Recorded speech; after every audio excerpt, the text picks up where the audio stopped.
Alright, so to begin your coil bowl, you're going to get a piece of earthenware clay. So we're using a brown clay for this project. It'll fire to kind of like an orange terracotta color, so it starts out brown and then it's going to get a little bit lighter in the firing. First thing you're going to do is you're going to get a burlap mat and you're going to put it on your tray so you can kind of keep your tray relatively clean, the best that we can. But it's also going to not allow your clay to stick to your tray. So the burlap will just kind of be like a better surface to work on. So you're going to roll a coil. And the way that I roll my coils is I take a little chunk of clay, put this one to the side. I start in my hands.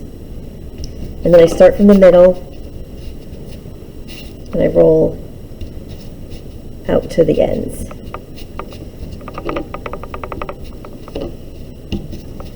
You want to make sure that it kind of like turns fully, otherwise you're going to end up with a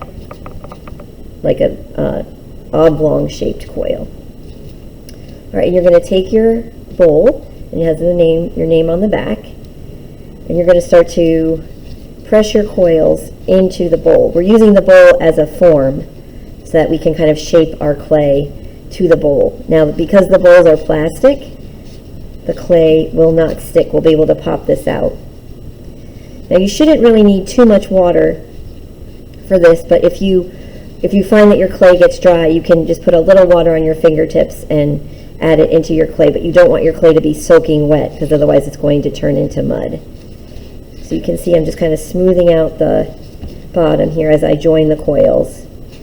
If you get a little bit of the burlap material in your clay, that's fine. That'll just burn out in the firing.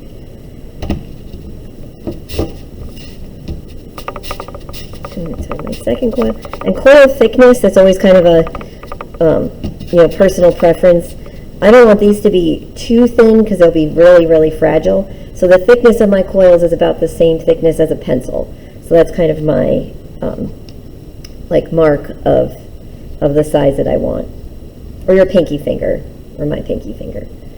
All right, so that's enough for this intersection. Now when you take this out of the bowl, you'll have this linear design from where your coils kind of got pressed in at the bottom of your pot. So we definitely want to keep that. That'll be some really interesting line work on your finished piece.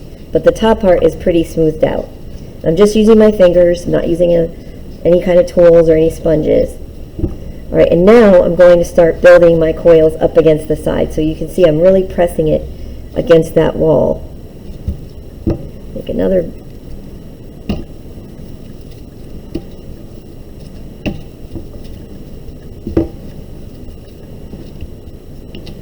All right, and I just keep building around the edge. And you can smooth it out as you go, or what I actually think is a little bit easier and kind of more efficient is to make all your coils and then just smooth it out at the end. But you want the inside to be smooth. So the same way that you smooth the bottom of your pot is what you should be doing for the side of your pot. And then once again, on the outer side, you'll see that linear design from all of your coils. Right, and it's not too thick. I can still, I still have most of my space on the inside open, right? Because we want this to be a bowl.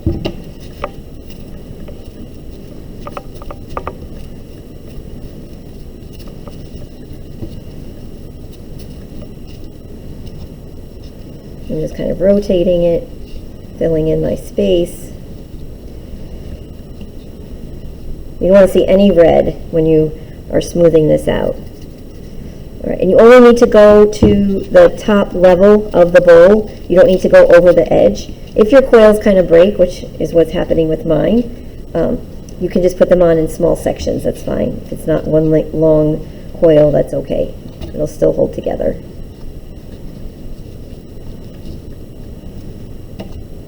All right, so I probably just need one more.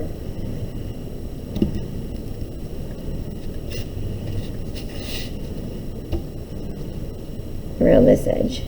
So right here where this is kind of like in line with the edge here, that's as far as I want to go.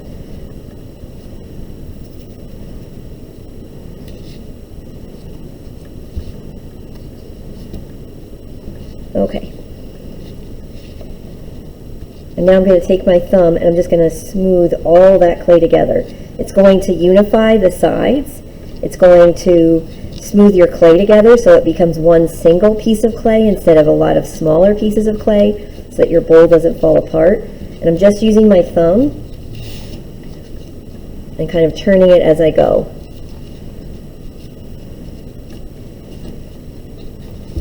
And this will only take about a day or so to dry. So you can make these in one class period and then leave them to dry and pop them out the next day, and then we can put them into the kiln.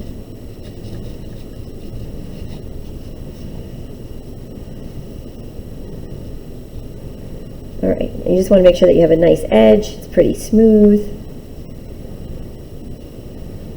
All right, and that is your beginnings of your membrane coil pot.